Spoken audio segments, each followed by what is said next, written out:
The shuttle shook as it passed through the debris field. Commander Elena Vasquez held tight to her seat and watched the broken pieces of ships float past the window. Some were still burning. Others were just metal bones, torn apart by weapons she did not recognize. "Commander, we should not be here," said Marcus Chun from the pilot's seat. His voice was calm, but his hands were tight on the controls. "This is Kethri space. The treaty says we cannot interfere." Elena knew he was right. The treaty between Earth and the Galactic Council was clear. Humans were new to space. They were observers only. They were not supposed to pick sides in wars that had lasted longer than human civilization itself, but the distress signal had come from a moon below. It was weak and broken, but it was real. Someone down there was still alive. "Take us down," Elena said. Marcus turned to look at her. Dr. Amara Osei and engineer Yuki Tanaka also looked up from their stations. They all knew what this meant. If the Virax caught them helping their enemies, the treaty would mean nothing. Humans would become targets. "Commander," Amara said softly. "Are you sure?" Elena looked at the moon through the window. Smoke rose from its surface. Fires burned in the darkness. Somewhere down there, someone was calling for help. "I'm sure," she said. "Take us down." The shuttle landed in what had once been a settlement. Now it was ruins. Buildings made of crystal lay shattered on the ground. The crystal was beautiful, even in destruction. It caught the light of the distant sun and threw rainbows across the ash and dust. The Silketh had lived here. Elena had read about them in the mission files. They were beings made of living crystal. They did not eat or sleep like humans did. They fed on light and they communicated through song. They were peaceful. They had no weapons. They had no army. And the Virax had killed them all. Elena walked through the ruins alone. She had told her crew to stay with the shuttle. If something went wrong, they needed to be ready to fly. But she could not sit and wait. Not when someone might still be alive, that the bodies of the Silketh lay everywhere. They looked like broken glass. Some were large, adults perhaps. Others were smaller, children. Elena felt sick, but she kept walking. She had seen death before. She had been a soldier before she became an explorer. But this was different. This was not war. This was slaughter. The distress signal led her to a collapsed building near the center of the settlement. The crystal walls had fallen inward. Elena climbed over the broken pieces, cutting her hands on the sharp edges. Blood dripped onto the crystal, but she did not stop. She found the source of the signal under a fallen wall. It was a small device, cracked and barely working. But next to it, hidden in a small space between the fallen crystals, was something else. A child. The little Silketh girl was curled into a ball. Her body was made of pale blue crystal, almost transparent. Elena could see light moving inside her like blood through veins. The girl was shaking. Her crystal form flickered and dimmed with each shake. Elena knelt down slowly. She did not want to frighten the child. She did not know if the girl could even understand her. Humans and Silketh had never met before. They did not share a language. "Hello," Elena said softly. "I am not going to hurt you." The girl looked up. Her eyes were like diamonds, clear and deep. They held more fear than Elena had ever seen. But they also held something else. Hope. Desperate, fragile hope. Elena reached out her hand. Her environmental suit made her look strange, she knew. The helmet covered her face. The thick gloves hid her skin. She probably looked like a monster to this child, but the girl did not run. Instead, she reached out and touched Elena's gloved hand. The touch was light, gentle, like holding a snowflake that did not melt. "Can you walk?" Elena asked. She pointed at her legs and then at the exit. She did not know if the girl understood the words, but she understood the meaning. The girl tried to stand. Her legs shook. She fell. Elena did not hesitate. She picked the child up in her arms. The girl weighed almost nothing. She was like holding air and light and sadness all at once. "I have got you," Elena whispered. "I have got you." She carried the child back through the ruins. The girl did not struggle. She did not cry. She just held onto Elena's suit with her small crystal fingers and watched the destruction pass by with those diamond eyes. When Elena reached the shuttle, her crew was waiting. Their faces changed when they saw what she was carrying. "Commander," Marcus said, "what have you done?" "I found a survivor," Elena said simply. She walked past him into the shuttle. "We cannot take her," Marcus said, following her. "The treaty. The Vorax. If they find out we have a Silketh child." "Then they find out," Elena said. She laid the girl down on a medical bed. Amara immediately moved to check on her, even though none of them knew how to treat a being made of crystal. "We could start a war," Yuki said quietly. Elena turned to face her crew. They were good people. Smart people. They knew the risks better than anyone. And they were afraid. She could see it in their eyes. "Look at her," Elena said. She pointed at the child on the bed. "Look at her, and tell me we should leave her here." No one spoke. "She is a child," Elena continued. "She is alone. Her family is dead. Her people are dead. Everything she knew is gone.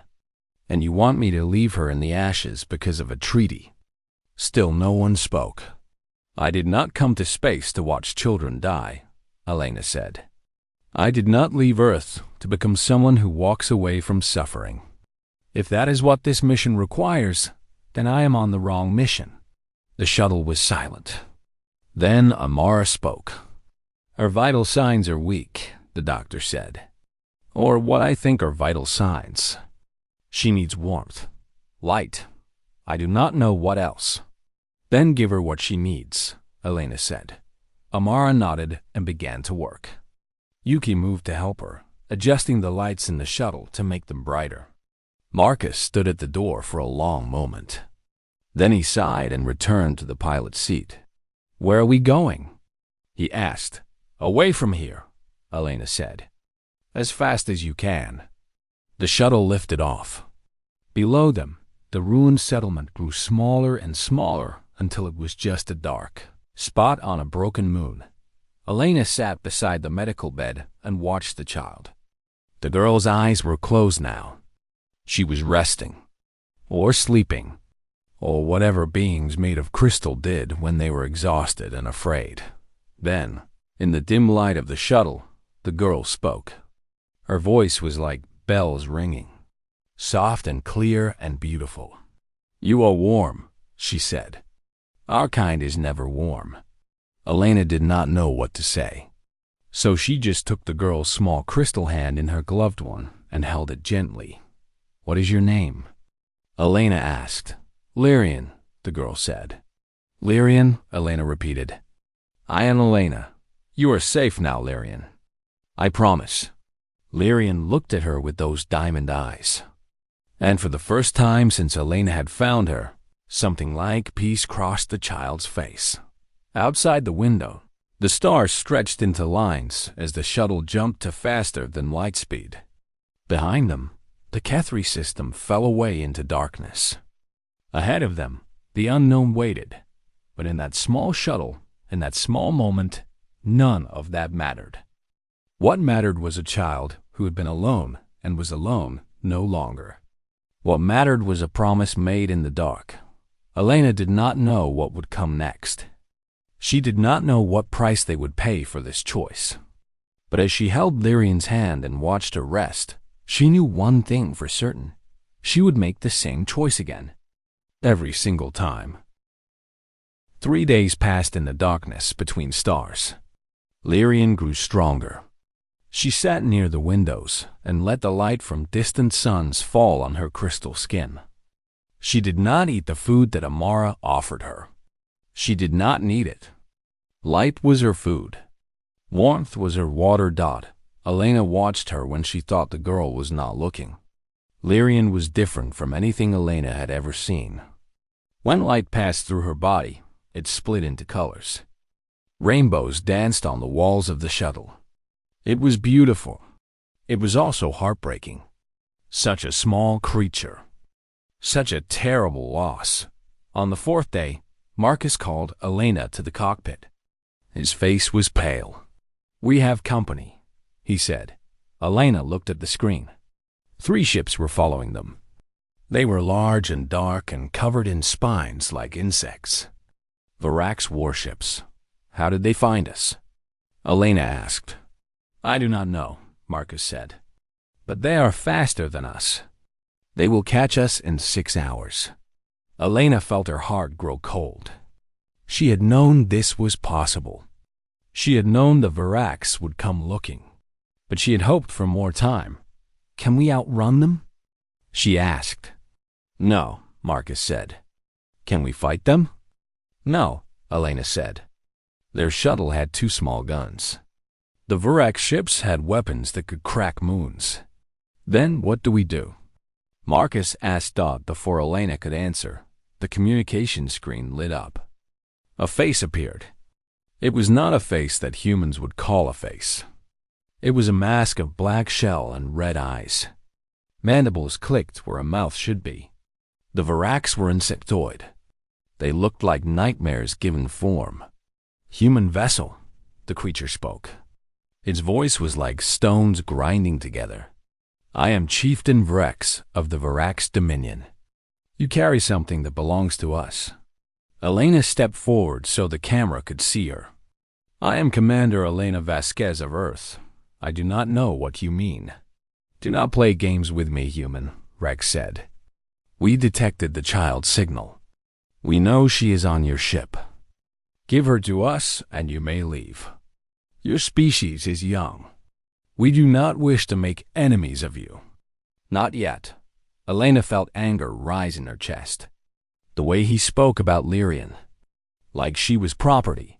Like she was a thing to be collected. "Why do you want her?" Elena asked. Rex made a sound that might have been a laugh. "The Silketh are dying, human. Their kind cannot reproduce anymore. A sickness has made them barren.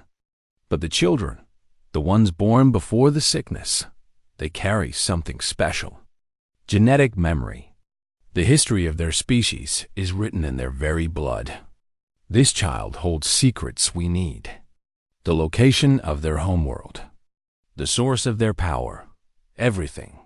And if I refuse to give her to you, then you die," Rex said simply. "And we take her anyway. The only difference is whether your species learns of your fate or not." Elena looked at the screen. She looked at those red eyes. She thought about what he was asking her to do. Hand over a child to be used. Hand over an innocent girl to monsters who had killed her family.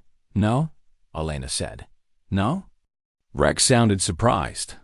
"No," Elena repeated. "She is not yours. She is not ours. She belongs to herself. And I will not hand her over to anyone." Rex was silent for a moment. Then he spoke again, and his voice was colder than before. "You are foolish, human. You risk your life for a creature that is not even your own kind." "Why?" "Because she is a child," Elena said. "Because she is afraid. Because I can help her. I do not need any other reason. Then you will die for her." "Maybe," Elena said. "But not today." She cut the communication. Marcus stared at her with wide eyes. "Commander, what are we going to do?" Elena looked at the map on the screen. Ahead of them was an asteroid belt. It was dangerous. Ships often got lost in it. But it was also their only chance. "Take us into the belt," she said. "That is suicide," Marcus said. "So is staying here," Elena replied. "At least in the belt we have a chance." Marcus did not argue. He turned the shuttle toward the asteroids and pushed the engines to full power. The next hour was chaos. The asteroids were everywhere. Some were small like houses. Others were large like mountains. Marcus flew between them with skill that Elena had never seen before. He ducked and turned and spun through gaps that seemed impossible. Behind them, the Varak ships followed. They were bigger and slower, but they did not give up. Their weapons fired. Explosions lit up the darkness as asteroids shattered around the shuttle. Elena ran to the back of the ship. She found Lyrian hiding in the cargo bay, curled up behind a box of supplies. The girl was shaking again. Her light was dim with fear. "Lyrian," Elena said, "I need you to stay here. Stay hidden. No matter what happens. Are the bad ones coming?" Lyrian asked. "Yes," Elena said. She would not lie to the child. "But I will not let them take you. I promise." Lyrian looked at her. Those diamond eyes held so much trust. So much faith in a creature she had only known for days. "Why?" Lyrian asked. "Why do you help me? Your people do not know my people. You have no reason to care." Elena knelt down so she was at the girl's level. "Lyrian, where I come from, we have a saying. We do not need a reason to help someone. We help because they need help. That is enough." Lyrian was quiet for a moment. Then she spoke again. "My mother used to say that kindness is the strongest force in the universe." I did not understand what she meant. I think maybe I am starting to understand now. The shuttle shook as another explosion hit nearby. Elena had to go. She had to help her crew. But she did not want to leave this child alone. "I will come back for you," Elena said. "I promise." She ran back to the cockpit. Marcus was sweating. Yuki was at the shields, trying to keep them working. Amara was strapped into a seat, holding on as the ship twisted and turned. "They are getting closer," Marcus said. "I cannot lose them." Elena looked at the guns. They were small, weak, but they were all she had. "Keep flying," she said. "I will try to slow them down." She took the gun controls and began to fire. Her shots were not strong enough to destroy the Varak ships. But she was not trying to destroy them. She was trying to hit the asteroids around them, make them explode, create chaos. It worked. The first ship flew into a cloud of debris, and its engines failed. It spun away into the darkness. "One down," Elena said. "Two to go." But the other ships were learning. They stayed back, out of range of her tricks. They were patient. They knew the shuttle could not run forever. Then Elena heard something. A sound. It was soft at first, like wind through glass. Then it grew louder. It was coming from behind her. She turned and saw Lyrian standing at the door of the cockpit. The girl was humming. No, not humming. Singing. A song without words. A frequency that made the air vibrate. The screens in the cockpit flickered. The lights dimmed and brightened. And outside, the Varak ships began to shake. "What is happening?" Marcus shouted. "They're targeting systems," Yuki said, looking at her screen. "Something is disrupting them. They cannot lock onto us." Lyrian kept singing. Her crystal body glowed brighter than Elena had ever seen. The girl did not seem to know what she was doing. It was instinct. Something deep inside her, awakening. Elena did not waste a moment. "Full speed ahead," she shouted. "Get us out of here." Marcus pushed the engines harder than they were meant to go. The shuttle shot forward through the asteroid belt. Behind them, the Varak ships fired blindly, hitting nothing but rocks. Minutes passed. The asteroids thinned, and then they were through. Open space stretched before them. The Varak ships did not follow. They had fallen too far behind. Their systems were still recovering from whatever Lyrian had done to them. Elena turned to look at the girl. Lyrian had stopped singing. She was swaying on her feet, exhausted. Her light was dim again. Elena caught her before she fell. She held the child in her arms and felt her trembling. You saved us, Elena whispered.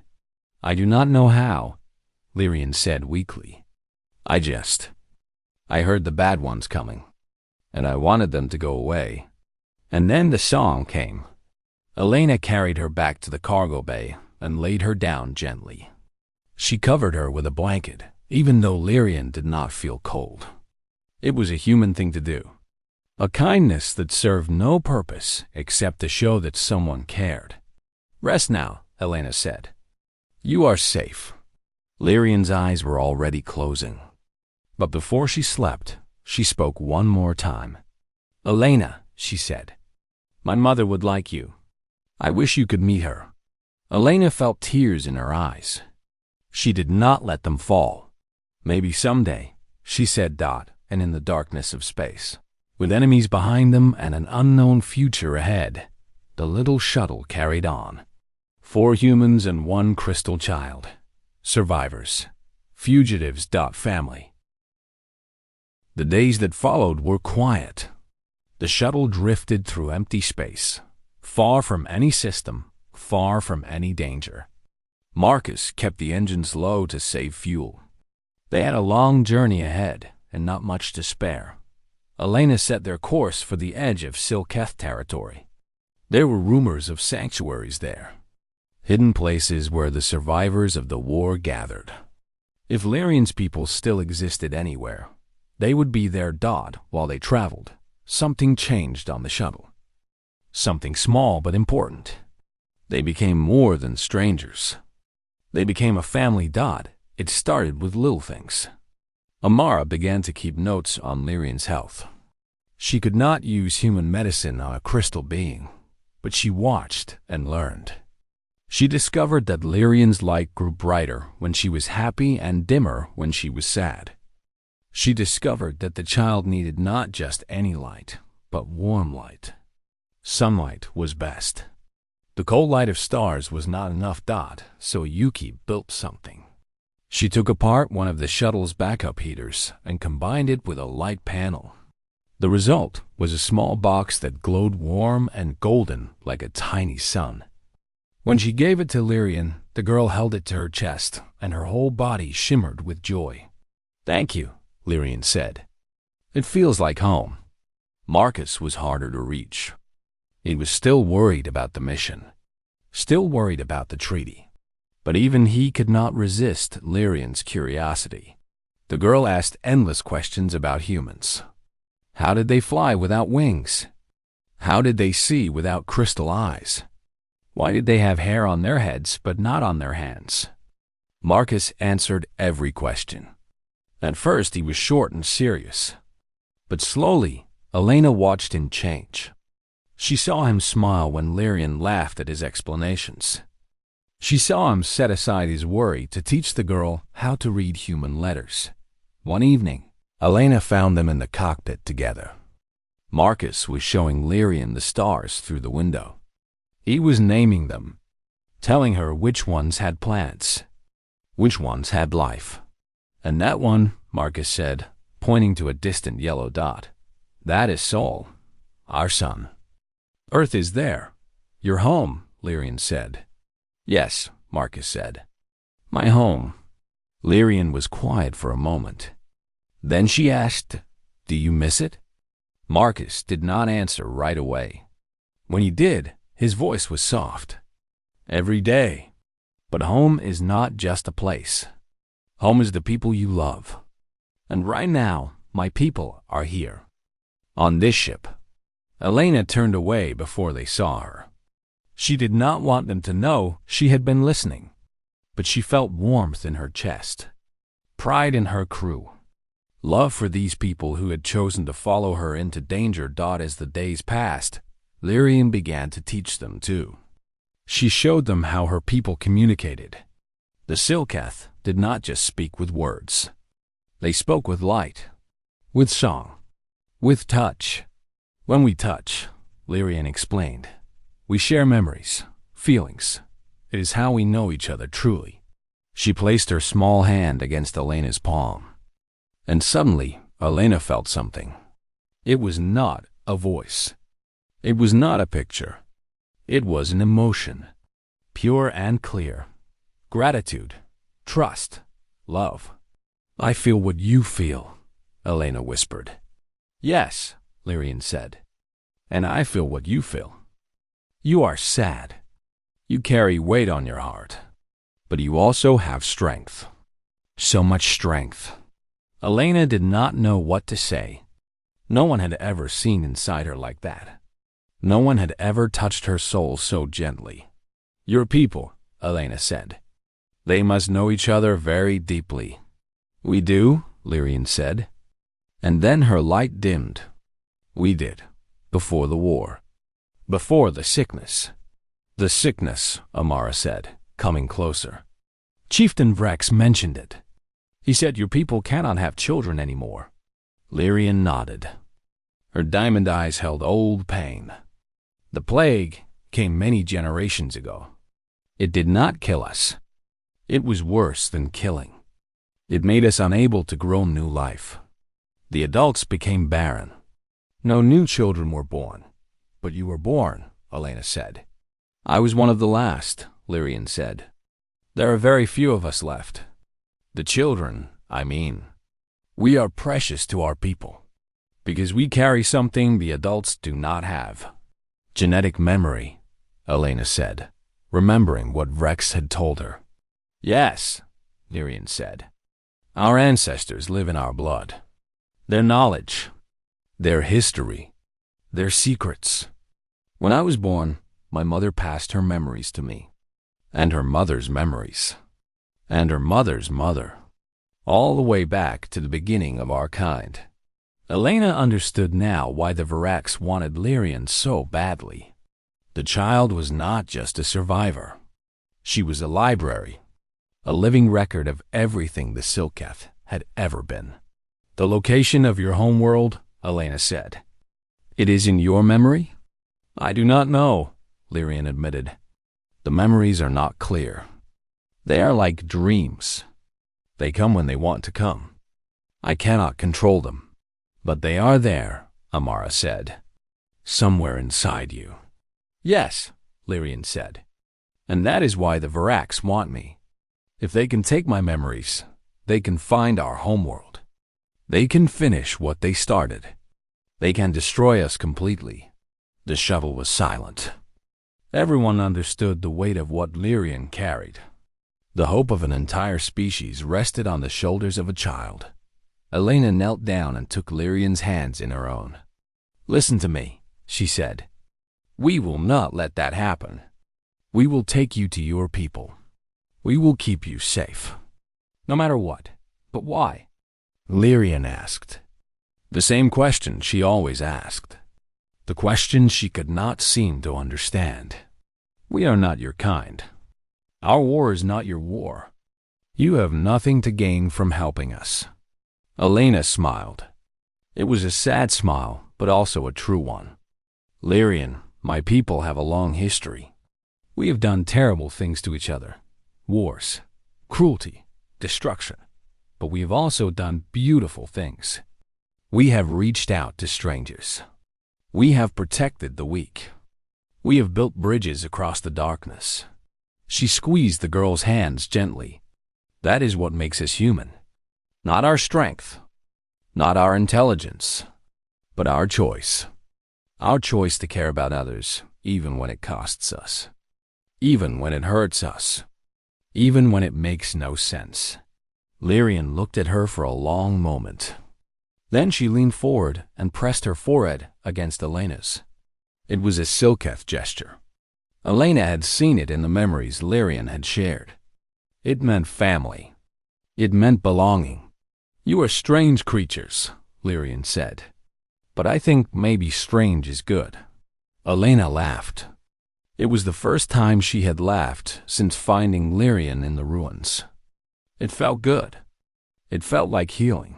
That night, Elena sat alone in the cockpit and watched the stars. They were still days away from Silketh territory. Still days away from safety. But for the first time since this journey began, she felt hope. Lyrian was more than a child they had rescued. She was proof that kindness mattered. that small acts of compassion could change the course of history, that the universe, for all its darkness, still had room for light. The communication screen beeped. Elena looked at it and felt her heart stop. A message was coming through, encrypted, from Silketh space. She opened it with shaking hands. The words that appeared made her breath catch. To any who received this message, I am Velethra, matriarch of the Silketh. We have detected your vessel. We know you carry one of our children. Come to the coordinates below. But be warned, trust is rare in these dark times. You will be tested before you are welcomed. Elena read the message 3 times. Then she went to wake the others. They had found the Silketh. Or perhaps the Silketh had found them. Either way, the next part of their journey was about to begin. And Elena knew deep in her heart that everything was about to change. The coordinates led them to a dying star. It was old and red and swollen, filling half the sky with its angry light. Elena had never seen anything so terrifying and beautiful at the same time. There is nothing here, Marcus said, studying the screens. No planets. No stations. Just a star. Keep going, Elena said. The message said to come to these coordinates exactly. They flew closer to the star. The heat grew intense. Warning lights began to flash. The shuttle shields were not designed for this kind of radiation. Commander, Yuki said nervously, we cannot go much further. The shields will fail. Elena looked at Lyrian. The girl was pressed against the window, her crystal body glowing brighter than Elena had ever seen. The light of the dying star was feeding her, making her strong. Lyrian, Elena said, do you sense anything? Lyrian closed her eyes. Her body hummed with that strange frequency Elena had heard before. Then she opened her eyes and pointed. There, she said. Inside the star. Inside. Marcus sounded horrified, but Elena understood. The Silketh were beings of light. We're better to hide than inside a sun. Take us in, she said. That is insane, Marcus said. Trust me, Elena said. Trust her. Marcus looked at Lyrian. The girl nodded at him with those ancient diamond eyes. And somehow, that was enough. They flew into the star. The light was blinding. The heat was overwhelming. Every alarm in the shuttle screamed at once. Elena could feel the metal of the ship groaning around her dot, and then, suddenly, there was peace. They emerged into a pocket of calm at the heart of the star. And there, floating in the golden light, was the sanctuary dot. It was a structure made entirely of crystal. Towers and bridges and domes, all connected in patterns too complex for human eyes to follow. Light flowed through it like blood through veins. It was alive. It was beautiful. It was beautiful. It was home to the last of the Silketh. Welcome, a voice said over the communication channel. You have passed the first test. Not many have the courage to fly into a star. The shuttle docked at a port of pure light. When the doors opened, Elena stepped out into a world she could not have imagined. The air was warm and thick with energy. Everything glowed. Even the floor beneath her feet pulsed with gentle radiance. They were met by a group of Silketh guards. These were not like Lyrian. They were larger, harder, their crystal forms sharp with edges that looked like weapons. They did not attack, but they did not welcome either. They simply watched. Come, one of them said. The matriarch waits. They were led through corridors of light. Lyrian walked close to Elena, holding her hand. The child's grip was tight. She was home, but she was also afraid. The matriarch waited in a chamber at the heart of the sanctuary. She was the largest Silketh Elena had ever seen. Her body was dark purple crystal, shot through with veins of gold. She sat on a throne that seemed to grow from the floor itself. Her eyes were like stars, old and distant and full of secrets. "I am Velethra," she said. Her voice was like thunder wrapped in silk. "I have led my people for 3,000 years. I have seen empires rise and fall. I have watched species come and go like waves on a shore." She looked at Elena with those ancient eyes. "And never, in all that time, have I seen a creature like you." Elena stood straight. "I am Commander Elena Vasquez of Earth. I have brought one of your children home." "So I see," Velethra said. Her gaze moved to Lyrian. Something softened in those star-like eyes. "Come here, little one." Lyrian let go of Elena's hand and walked toward the throne. When she reached the matriarch, the old Silketh reached down and touched the child's face. "You carry the light of your mother," Velethra said softly. "I see her in you." "My mother," Lyrian said. "Grandmother is she." "Is she here?" "Grandmother." Elena felt the word hit her like a blow. Lyrian was not just any child. She was royalty, the granddaughter of the matriarch herself. Velethra's light dimmed with sorrow. "No, child. Your mother was not with the dead at the colony. We believe she was taken. The Varaks have her." Lyrian's body flickered with grief. "She is alive?"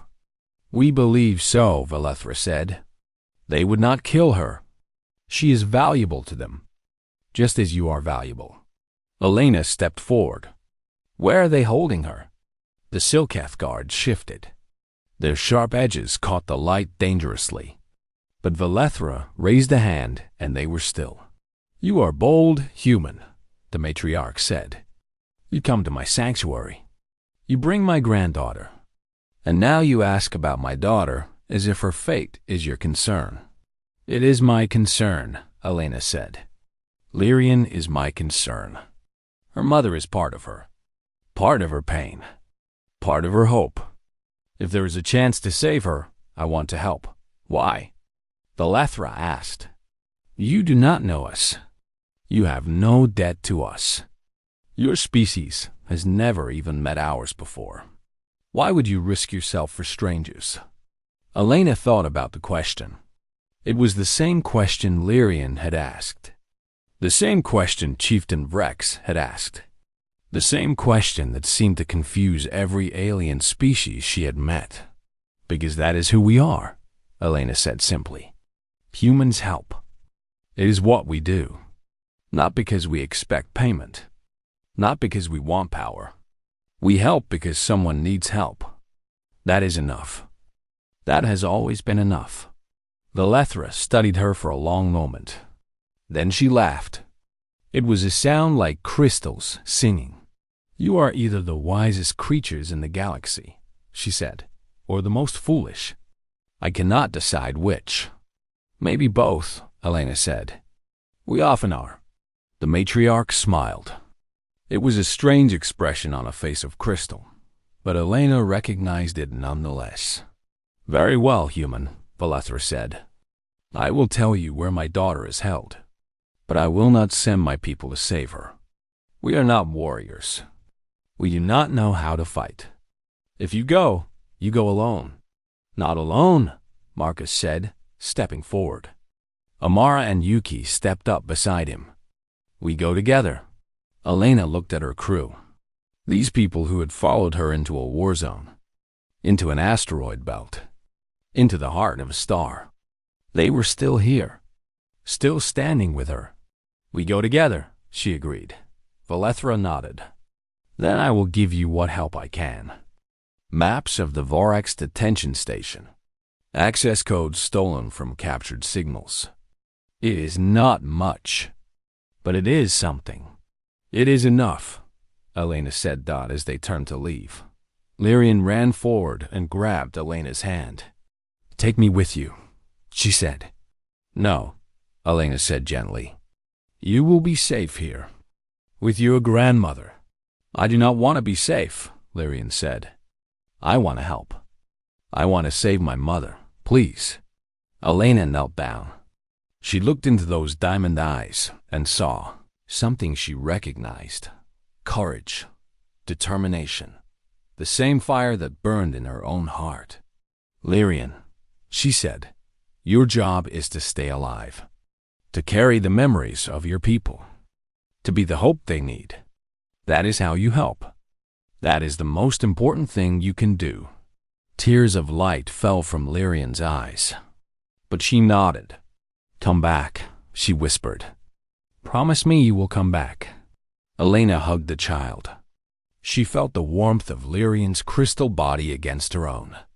She felt the weight of the promise she was about to make. "I promise," she said, and then she let go. She walked away. She did not look back because she knew if she did, she might not have the strength to leave Dodd as the shuttle prepared to depart the sanctuary. Valethra appeared at the dock. "Human," she called. Elena turned. "My granddaughter speaks of you with great love. She says you are warm. She says you carried her when she could not walk. She says you fought for her when you had no reason to." "I had every reason," Elena said. Valethra nodded slowly. "Perhaps you did. Perhaps humans understand something the rest of the galaxy has forgotten." She paused. "Bring my daughter home. And when this is over, know that the Silketh will not forget. We remember everything, including kindness." Elena boarded the shuttle. The engines fired, and as they flew back through the heart of the dying star, she thought about what lay ahead. A Vorax detention station. Armed guards. Impossible odds. But she had faced impossible odds before. And she had one dot. She would win again. She had to. For Lyrian. For Seraph. For the future of a species she had only just met but already loved. For hope itself. The Vorax detention station hung in the darkness like a black spider waiting for prey. It was covered in spines and weapons. Patrol ships circled it endlessly. Searchlights swept the space around it, looking for intruders. Elena watched it from the shadow of a nearby asteroid. Her heart beat fast, but her hands were steady. She had studied the maps. She had memorized the codes. She knew what she had to do. "Are you sure about this?" Marcus asked quietly. "No," Elena admitted. "But I am going anyway." The plan was simple and insane. They would approach the station through a cooling vent. It was small and dangerous, filled with radiation and heat. No Vorax would expect anyone to come that way because no one should be able to survive it. But humans were good at surviving things they should not survive. They left the shuttle hidden behind the asteroid and flew toward the station in emergency suits. No engines. No signals. Just 4 humans drifting through space like pieces of debris. The cooling vent was exactly where the map said it would be. Yuki cut through the outer seal while the others watched for patrols. The heat hit them as soon as they entered. Elena felt sweat pour down her face inside her helmet. The radiation warnings on her suit blinked red. "Keep moving," she said. "We do not have much time." They crawled through the vent for what felt like hours. The metal burned through their gloves. The air in their suits grew thick and hard to breathe. But they kept moving. They did not stop. Finally, they reached an access panel. Yuki entered the stolen codes. The panel opened and they fell into a corridor beyond. The detention station was cold and dark inside. The Vorax did not need light the way other species did. They navigated by sound and smell. Elena could hear their clicks and scrapes echoing through the halls. "The holding cells are 3 levels down," she whispered. "Stay close. Stay quiet." They moved like ghosts through the station. Once, they had to hide behind a wall as a patrol passed by.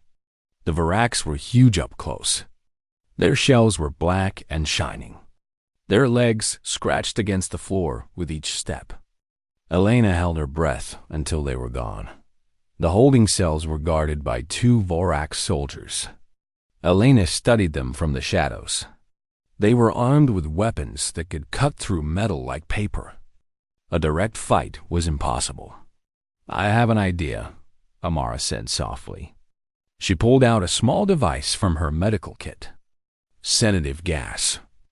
Designed for humans, but I modified it. It should work on their respiratory system, should? Marcus said. Only one way to find out, Amara replied. She threw the device. It rolled across the floor and stopped between the guards. They looked down at it curiously. Then the gas released. The Voraks staggered. They clicked in confusion. And then they fell. It worked, Amara said, sounding surprised. They ran to the cells. The corridors were lined with cages made of black metal. Inside them, Elena saw creatures of all kinds. Prisoners from a dozen different species. Some were dead. Others were dying. All of them had been broken by the Voraks. Then she saw her. Sareth was in the last cell. She looked like Lyrian, but older. Her crystal form was cracked and dim.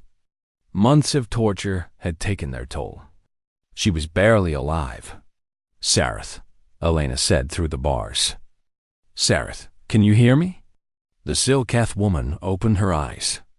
They were diamond like her daughter's, but clouded with pain. Who are you? She whispered. I am a friend, Elena said. I have come to take you home. To your mother. To Lyrian. At the sound of her daughter's name, something sparked in Sareth's eyes. Life returned to them. Hope. Lyrian, she breathed. She is alive? She is alive and safe, Elena said. Now let us get you out of here. Yuki broke the lock. They lifted Sareth from her cell. Amara checked her injuries and shook her head grimly. She is very weak, the doctor said. We need to move fast. They were halfway to the exit when the alarm started. Red lights flashed. Sirens screamed. The Voraks had discovered them. Run. Elena shouted. They ran. Marcus led the way. Yuki supported Sareth from one side, Amara from the other. Elena stayed at the back, her weapon ready. The Voraks came from everywhere. Corridors filled with clicking shells and sharp limbs. Elena fired at them. Her shots bounced off their armor, but slowed them down. They reached the cooling vent. Yuki began to climb inside, pulling Sareth after her. Go. Elena shouted. I will hold them off. We are not leaving you. Marcus yelled back. That is an order, Elena said. She turned to face the corridor as the Voraks closed in, and then she saw him. Chieftain Vrex. He was bigger than the others. His shell was decorated with marks of battle. His red eyes burned with anger as he walked toward her. Human? He said. You are either very brave or very stupid. I have been told I am both, Elena replied. Vrex made that grinding sound that passed for laughter among his kind. You cannot escape. You cannot win. Why do you keep fighting? Because giving up is not in my nature, Elena said. You would die for creatures not your own, Vrex said. It was not a question. Yes, Elena said. I would die for anyone who needs me to. Vrex studied her. Something like respect crossed his terrible face. Humans, he said, you are dangerous. Not because of your weapons or your ships, but because you do not calculate. You do not measure. You simply act on what you believe is right. Yes, Elena said. That makes you unpredictable, Vrex continued. And unpredictable enemies are the worst kind. Behind Elena, she heard her crew climbing through the vent. They were almost safe. She just needed to buy them a little more time. Then she heard something else. A sound. A song. High and clear and strong. Liran. But that was impossible. Lyrian was back at the sanctuary. She was safe with her grandmother. She could not be here. Then Elena understood. It was not Lyrian singing. It was the memory of Lyrian. The song she had taught Elena without meaning to. The frequency that disrupted Vorak systems. Elena began to hum. She did not know if it would work. She was not Silketh. She did not have crystal in her blood, but she had something else. She had love. She had hope. She had the memory of a little girl who had trusted her. The lights flickered. The Varak's weapons sparked and died. Vrex looked around in confusion as his soldiers stumbled and fell. "What are you doing?" he demanded. Elena did not answer. She just kept humming. She thought of Lyrian. She thought of Sareth. She thought of warmth and light and all the reasons she had come so far. The lights went out completely. In the darkness, Elena ran. She reached the vent and climbed inside. Her crew was already ahead of her, moving through the heat and radiation. Behind her, she heard Vrex roaring orders. But it was too late. They were gone. They reached the shuttle just as the station's emergency systems came back online. Marcus flew them away at full speed. The Varak ships tried to follow, but Elena's humming had done more damage than she realized. Their navigation systems were scrambled. They fired blindly into space, hitting nothing. As the station fell away into the distance, Elena collapsed into her seat. Every part of her body hurt. Her lungs burned from the radiation. Her hands were blistered from the heat. But Sareth was safe. They had done it. Amara worked on the injured Silketh during the journey back. By the time they reached the sanctuary, Sareth was stable. Weak, but alive. The sanctuary doors opened and Lyrian was there. She ran across the dock and threw herself at her mother. Sareth caught her, crying tears of light. "My child," Sareth whispered. "My precious child." Elena watched them hold each other. She felt tired, emptier than she had ever felt, but also full of something she could not name. Valethra approached her. The ancient matriarch looked different now, softer, warmer. "You brought my daughter home," she said. "You kept your promise." "I always keep my promises," Elena said. Valethra nodded. Then she did something Elena did not expect. She bowed. The matriarch of the Silketh bowed to a human from a small planet called Earth. "From this day forward," Valethra said, "the Silketh and humanity are allies. Not because of treaties or politics, but because of you, because of kindness, because you showed us that there are still good souls in the galaxy." Sareth left her daughter's arms and walked toward Elena. She was still weak, still cracked, but her eyes were clear. "My daughter told me what you did," she said. "She told me you carried her when she could not walk, that you fought for her when you had no reason to, that you were warm when our kind is never warm." Elena did not know what to say, so she said nothing. Sareth reached out and touched Elena's hand. Skin to crystal, warmth to light. "My mother wished to meet you, human," Sareth said softly. "Now I understand why." Behind them, Lyrian watched through the window of the sanctuary. The little girl who had been found in the ruins. The child who had lost everything and found something new. A family made of strangers. A hope made of impossible choices. She began to hum. It was a song she had never been taught. A song of gratitude, of memory, of love. It spread through the sanctuary. The Silketh heard it and joined in. One voice became 100. 100 became 1,000. And somewhere in that song was everything that mattered. The truth that the galaxy had forgotten. The truth that one small crew of humans had remembered. Kindness was the strongest force in the universe. Compassion could not be calculated. And warmth, real warmth, had nothing to do with temperature. It came from the heart. It always had.